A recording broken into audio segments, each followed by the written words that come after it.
Muy buenas noches, bienvenidos a una nueva edición de Pedro Beltrán Informa. Como saben, iniciamos hace unas semanas toda una serie sobre Estados Unidos. Saben también que en este programa es misión nuestra hablarles de cuestiones de interés, de su interés, que sean de actualidad, que abarquen la actualidad económica o política y también de ámbito nacional o internacional.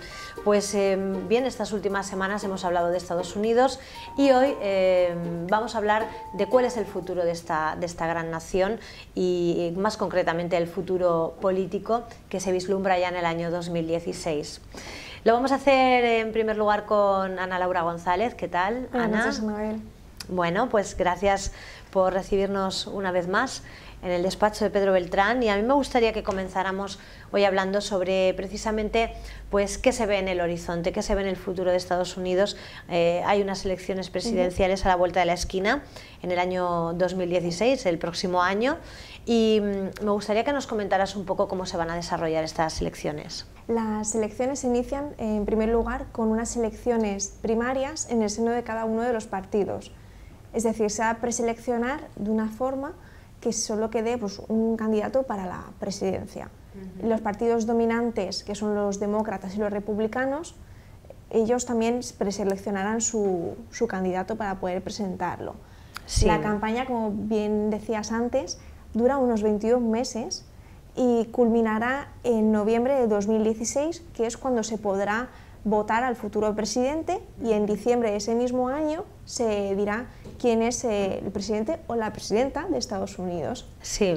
Lo interesante es que para votar a este presidente hay dos formas, bueno, dos formas que están más bien conectadas.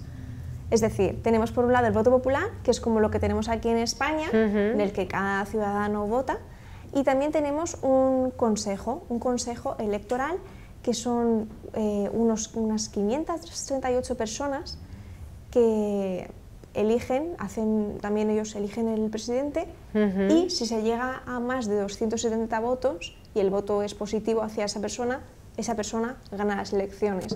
Esos compromisarios varía la cifra de ellos dependiendo del estado. Si el estado tiene muchos congresistas, tendrá muchos compromisarios, que son esas personas que pueden votar. De manera que hay estados que interesan mucho más a la hora de hacer más énfasis en la campaña que otros. Unos pueden tener 3 o 4 y otros pueden tener 10, y eso importa muchísimo más a la hora de hacer campaña. Claro. El mes anterior de las elecciones, el mes de octubre, es cuando se llevará a cabo unos debates televisivos.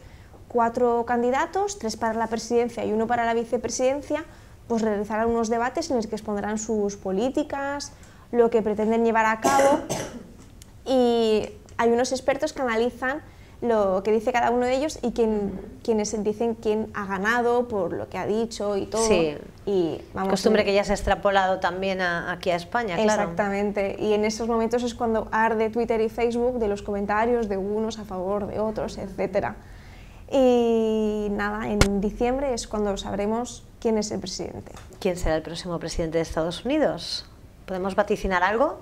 La verdad es que no lo tenemos así muy claro, no tenemos todavía un claro candidato. Lo que sí que vemos es que en el 2016 será un año fascinante, quizás más que el 2008, puesto que repite Joe Biden, el vicepresidente, repetirá en el 2016.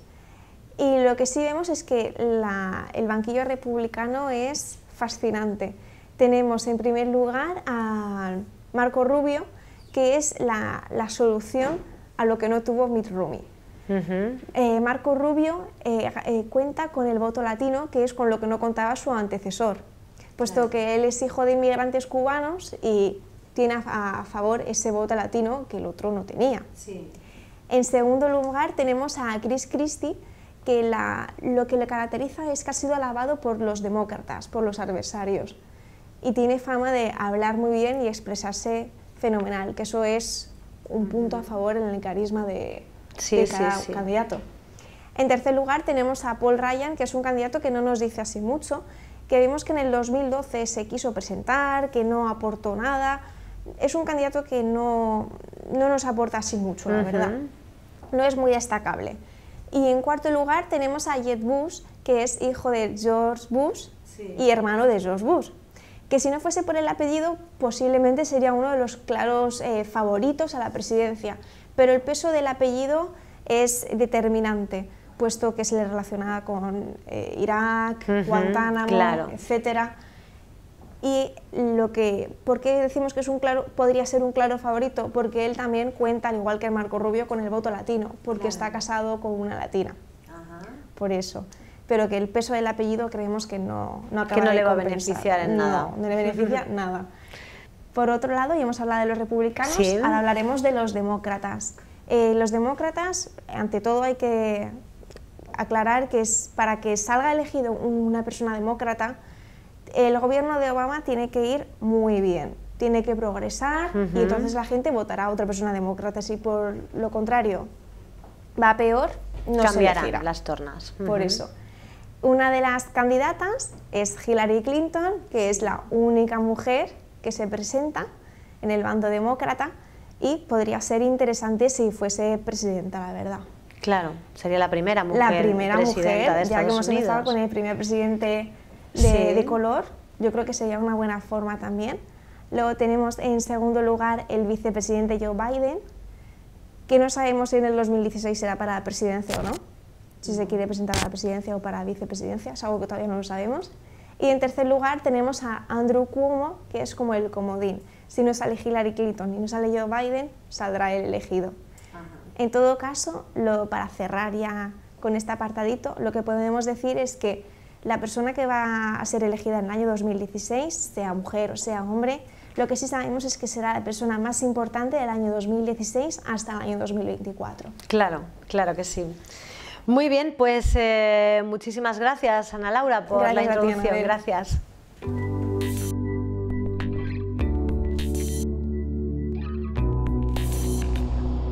Pues como siempre ponemos el broche final a este programa hablando con Pedro Beltrán, presidente de la Asociación Europea de Abogados, nuestro anfitrión en este programa, Pedro Beltrán Informa. ¿Qué tal, Pedro?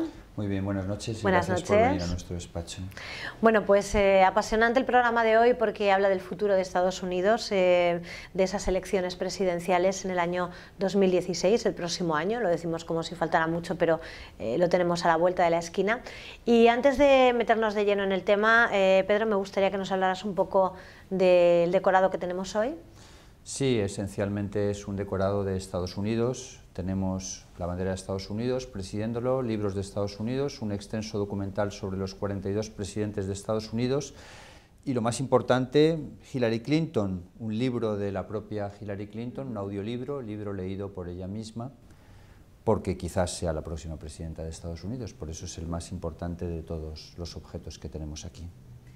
¿Quién crees que tiene mayores posibilidades de convertirse en pues la persona más importante del planeta, teniendo en cuenta la trascendencia que tiene quien gobierne en Estados Unidos y cuáles sean las políticas que allí se desarrollen para el resto del mundo? Es pronto todavía para saberlo. En Estados Unidos siempre hay una gran capacidad de sorpresa. Barack Obama fue una sorpresa, de hecho.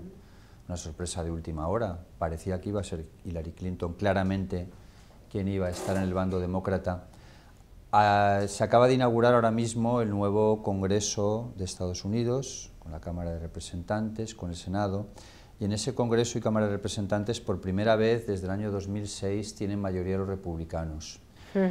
Parece razonable pensar que después de 8 años de presidencia demócrata, el próximo presidente pudiera ser republicano, precisamente por esa mayoría también, y por las dificultades que va a encerrar en estos 2 próximos años, hasta enero de 2017, que es cuando entre el nuevo presidente de Estados Unidos, porque las elecciones son en noviembre del 16. Sí. Pero ya entra, en ese tiempo tenemos un interregno en el cual Obama es demócrata y el Congreso, sin embargo, es republicano. Bien, podría ser republicano por esa lógica, pero la lógica en esto en Estados Unidos no sirve normalmente, porque la gente más que a los partidos vota a las personas. En España tenemos un sistema muy diferente, porque en España tú te inclinas más por las siglas del partido, el partido pone un candidato, pero tú no eliges en absoluto a la persona. Las listas, por supuesto, que no son abiertas. para que lo entiendan los telespectadores, en Estados Unidos tú eliges a un presidente y por otra parte eliges a un parlamento. En España no, en España va todo en el mismo paquete. Si tú votas al PP, el PP ha dicho que Rajoy es su líder y es lo mismo en definitiva, pero no estás eligiendo al presidente del gobierno, es lo que quiero decir. Claro, claro. En Estados Unidos sí eliges al presidente. Bueno, aquí no lo elegimos porque tenemos un rey, que tampoco lo hemos elegido, y por tanto no hay elección de presidente. Por tanto, quién pueda ganar es muy complicado hoy decirlo. Para mí la favorita podría ser Hillary Clinton. No ha habido ninguna presidenta mujer hasta ahora, pero tampoco se sabe. El propio Partido Demócrata tiene otra mujer, que es Elizabeth Warren, de la cual se está hablando en los últimos días, que es una candidata demócrata más avanzada, más progresista, más mayor también que Hillary Clinton, que tampoco es tan joven. En fin, Elizabeth Warren tiene 65 años. Es también una posibilidad. El voto latino del que antes hablaba Ana Laura, en el bando republicano, sí puede ser, porque tampoco ha habido un presidente latino. Si hemos tenido un presidente negro o mestizo, los latinos representan el 20% de la población de Estados Unidos. Hay un porcentaje enorme en Estados Unidos de población mexicana. Es la frontera más transitada del mundo. Las medidas a favor de la inmigración que Obama está adoptando al final del mandato pueden también hacer que haya un voto latino importante, aunque tampoco está claro si ese voto latino se va a decantar por un republicano o un demócrata, pero si el candidato republicano es un latino, tiene realmente posibilidades. Es muy difícil porque en Estados Unidos todo cambia muy deprisa. Los presidentes tienen un poder grande, pero se lo trabajan, sin ninguna duda. Es decir, que allí todos trabajan de verdad, no es que aquí los políticos no trabajan tanto de verdad, por lo menos no todos. Desde luego allí el presidente tiene una responsabilidad enorme, pero es una persona que está solamente 8 años, porque el mandato es limitado por imperativo constitucional, solo a 2 elecciones, y trabaja muchísimo. Es muy complicado. A última hora cambian las cosas, el sistema es complejo, está con las primarias, después el Consejo Electoral, el tema de que finalmente prevalece el voto del Consejo Electoral sobre el voto de los ciudadanos con pequeñas diferencias porque eligen por estados. Es difícil, pero tiene una incidencia enorme, como tú has dicho en la pregunta, es la persona más importante del planeta, con lo cual quien gane sí que importa. Claro. Y decíamos también que importa precisamente porque cualquier cosa que ocurra en Estados Unidos, tanto a nivel económico como a nivel político, nos afecta al resto de países del mundo. De hecho, comentábamos en el programa anterior que la crisis comenzó en Estados Unidos y esa ola llegó hasta Europa, y bueno, la recuperación ha comenzado en Estados Unidos de una forma clara y esa recuperación parece que viene también para Europa. ¿Qué trascendencia puede tener según gobierne unos u otros, o según sea presidente cualquiera de los candidatos? ¿Qué repercusión puede tener o qué diferentes repercusiones podría tener en el resto del mundo? Sí es importante porque evidentemente no es lo mismo Obama que Bush, pero sobre todo por lo que dices tú del resto del mundo, sobre todo en política internacional. Las diferencias en política nacional no son tan significativas en realidad, es decir, en Estados Unidos no hay un candidato comunista o de Podemos o Syriza o grandes cambios. Se mueven en torno a un centro, un poquito centro-izquierda si quieres, un poco centro-derecha, pero en realidad viene a ser lo mismo. Pero internacionalmente sí. El cambio es enorme, de Obama a Bush no tiene absolutamente nada que ver. Obama se ha tenido que dedicar a arreglar los gravísimos errores de Bush. Hillary Clinton tiene una enorme experiencia internacional y podría ser una buena continuadora de la política de Obama. Los republicanos, por ejemplo, están en contra totalmente del acuerdo con Cuba. Bien, Estados Unidos ha conseguido convertirse en el líder mundial por méritos propios, porque le ha ganado totalmente, por paliza, ha machacado a la Unión Soviética en la Guerra Fría, ha machacado a la Unión Soviética sin disparar armas, en definitiva. ¿Por qué? Pues más sencillo que nada, la Unión Soviética se ha disuelto. ¿Podemos imaginar que Estados Unidos se disuelva? ¿A que no? ¿A que no nos imaginamos a Texas, a Florida, independientes, o el estado de Nueva York? De Estados Unidos no se quiere salir nadie. Hay muchos países que les encantaría añadirse, posiblemente. salirse no quiere. De la Unión Soviética se han salido, la Unión Soviética se ha fragmentado en un montón de países, de 16 países que además son de nueva creación. No sirve el tema acá, eso, Kazajstán no existía, Turkmenistán, como tantos, incluso Ucrania es una invención, porque Ucrania no ha sido nunca un país independiente. Por lo tanto, la incidencia a nivel internacional de Estados Unidos es enorme, y sobre todo, lo que es importante es cuál es la actuación que tenga el presidente en torno a la política de inmiscuirse o no en otros países. Kennedy es un ejemplo muy claro. Kennedy, que es tan conocido por todos los telespectadores, desgraciadamente por su asesinato. Kennedy ganó las elecciones cuando gana la presidencia a Nixon por un margen muy estrecho, y él adopta una política muchísimo más progresista. Y el ejemplo más claro y más cercano es Barack Obama. Barack Obama ha adoptado una política a nivel internacional de no intervención, de salirse de los conflictos en los que estaba metido Estados Unidos y de actuar de una forma mucho más ecuánime, en definitiva, con defensa de los intereses americanos sin duda, pero no dedicándose a invadir países. El estilo, por ejemplo, de Barack Obama y las políticas de Barack Obama a nivel internacional no tienen absolutamente nada que ver con las de Ronald Reagan. Y bueno, hemos hablado de cuáles serían los candidatos y cuál crees tú que podría despuntar un poco más, pero ¿cuál es a día de hoy, cuando todavía queda mucho tiempo, el mejor valorado o quizá el que más trayectoria tiene de cara a los ciudadanos estadounidenses? El más conocido, sin duda, la persona más conocida es Hillary Clinton. Es una persona querida, Hillary Clinton. La palabra querida es una muy relativa. Respetada, valorada como no ha habido nunca ninguna gobernante. Presidenta mujer, y eso es una baza que tiene a su favor. Tenemos, por otra parte, que puede reunir un número de votos también considerables en un sector progresista continuador de Obama. Antes Ana Laura decía la relación que pueda tener el final de la presidencia de Obama con la continuación de un candidato demócrata o no. Pero lo cierto es que Estados Unidos está creciendo económicamente de una forma muy poderosa ya. Es difícil pensar que eso se vaya a invertir. Claro. La inercia, en la economía hay una enorme inercia, y en la vida también. Es decir, cuando vas para arriba hay una inercia de que vas para arriba, cuando vas para abajo hay una inercia de que vas para abajo. En economía eso es clarísimo. El ciclo ha cambiado. Desde el momento en que el ciclo ha cambiado y Estados Unidos ya está creciendo al 5%, en el 2016, que es cuando se celebran las elecciones, noviembre de 2016, es difícil pensar que para ese momento la economía de Estados Unidos vaya a ir mal. Lo razonable es que la economía vaya a ir bien, mejor que ahora, que tengamos pleno empleo completo en Estados Unidos. Con eso tiene muchas más posibilidades Hillary Clinton de ser elegida presidenta. Y el pueblo americano es un pueblo inteligente que no le importa que exista la compensación en cuanto que pueda haber un congreso con un color de un partido y un presidente con el otro. Es un pueblo al que le gusta la democracia de verdad, que cree en su sistema de justicia, y en ese sentido el hecho de que el Congreso sea republicano no va a ser un obstáculo esencial para que pueda haber un presidente demócrata, porque, como hemos indicado antes, están votando las personas. Pero el factor latino no cabe olvidarlo de ninguna manera. Claro.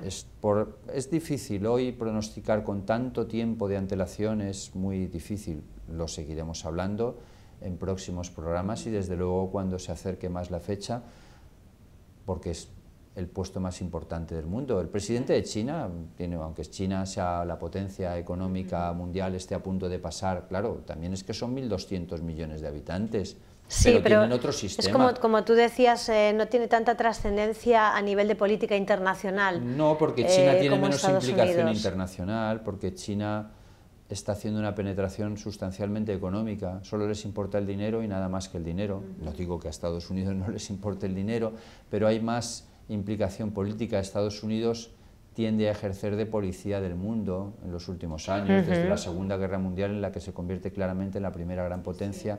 China no ejerce ese papel en absoluto y no parece tampoco que esté destinado a ejercerlo, ni siquiera que lo quiera ejercer. Pero hay algo más aún, es que si preguntamos a los telespectadores quién es el presidente de China, pues posiblemente muchos no lo sepan, y si quién han sido los dos anteriores, menos todavía. Yo creo que el que más se conoce es Mao Zedong.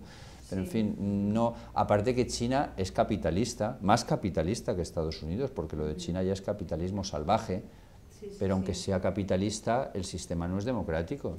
O sea, China teóricamente, no teóricamente, sino... En la práctica. El gobierno de China, el partido que gobierna en China se llama Partido Comunista.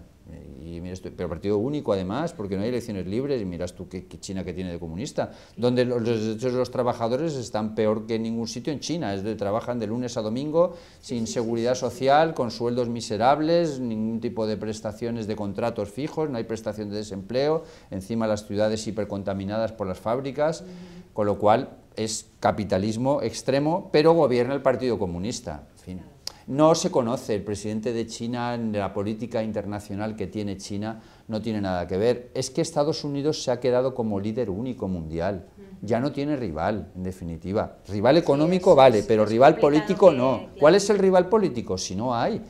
La Unión Soviética ya se disolvió, desapareció, ya no. Rusia es una potencia menor, si el PIB de Rusia está cercano al de Holanda, es decir, es una potencia menor. La Unión Europea, si somos unos enanos políticos, si la Unión Europea no significa nada políticamente, me refiero, no hay tampoco un presidente de la Unión Europea, sí que lo hay, pero otra vez no preguntemos a los telespectadores quién es el presidente de la Unión Europea, no sé si lo sacarán un 15%, lo dirán quién es. Tampoco se elige realmente por voto, por mucho que las últimas elecciones decían que realmente no es así.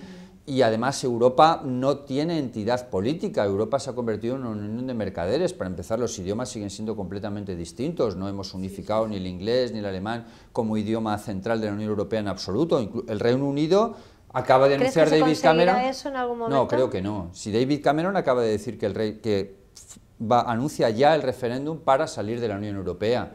Si en Inglaterra, y es muy probable, en las elecciones europeas ganó el Partido por la Independencia del Reino Unido. Si Inglaterra se sale de la Unión Europea, el inglés, si es que ¿qué país queda inglés? ¿Malta? ¿O Irlanda? Que son países pequeños, no se va a conseguir. ¿No? Una cosa, Pedro, antes de que se nos acabe el tiempo, ¿cuáles son los principales retos con los que se va a encontrar el que sea nuevo presidente de Estados Unidos? El terrorismo islámico, sin duda, y lo que pase con el Estado Islámico que está implantado en Siria e Irak, porque eso... No se habla tanto de esto, cada vez que decapitan a uno sí que sale, ¿no? Cuando decapitan a uno, porque eso es muy de noticia, ¿no? Han decapitado tal. Pero eso es un pedazo de problema verdaderamente gordísimo. Importantísimo. Porque hasta ahora había organizaciones terroristas, pero ahora, hoy lo que hay es un Estado terrorista. Claro. Un Estado que no es que esté reconocido por Naciones Unidas, pero está ocupando un 50% del territorio de Siria y una buena parte del territorio de Irak, es decir, coge dos. Y tiene organización de Estado, y eso se está implantando cada vez más, porque el tiempo consolida las cosas. Claro. Hay que cargarse ese Estado, no queda otro remedio, no hay otra posibilidad. Obama lo único que está haciendo es enviar drones, es decir, aviones no tripulados, para que no mueran soldados. Pero finalmente tendrá que haber ejército de tierra, porque si no hay ejército de tierra, eso no tiene solución. Y el terrorismo islámico, y que un Estado se patrocine y se anuncie como terrorista, bueno... Y anuncian que quieren conquistar España, ¿eh? El Estado, sí, porque ellos dicen que España es parte en el mapa que han hecho de lo que debería ser, está España, porque era el Al-Ándalus, parte de su territorio islámico, es decir, todo el norte de África, España, Francia ya no llegan. Espero, en fin, en España no van a entrar y no van a conquistar tanto, pero eso hay que resolverlo. Por supuesto, antes de que llegue. El principal problema que se van a encontrar es cómo lo resuelven. ¿Qué tienen que hacer? ¿Otra vez a Irak con ejército terrestre y estar todos los días muriendo soldados? Porque si entran con las tropas van a morir soldados, pero cuanto más se posponga el tema, más fuertes se van a hacer también. Y de esto, como digo, no se habla tanto en los medios de comunicación, se habla esporádicamente cuando hay algún acontecimiento. Y la política de Estados Unidos en ese terreno ha sido errática también. Ajá. Muy bien, pues como tú decías al principio, tendremos tiempo de seguir comentando sobre esta cuestión a medida que se vaya acercando la fecha, pero muy interesante por lo menos situarnos ya y saber qué es lo que puede ocurrir en esta gran nación, en esta superpotencia que nos afecta a la política de todos los países en Estados Unidos de aquí a un año vista. Gracias, Pedro. Una semana más. Gracias a ti y a Información TV, y hasta la semana que viene. Pues lo dicho, nos vemos la próxima semana. ¿Tenemos tema ya, Pedro, o todavía no? Lo estamos elaborando. Estamos elaborando, de acuerdo. Pues hoy no les avanzamos nada, les dejamos, bueno, pues así más en suspense y nos vemos la semana que viene. Esperemos que estén atentos a esa nueva edición de Pedro Beltrán Informa. Hasta pronto.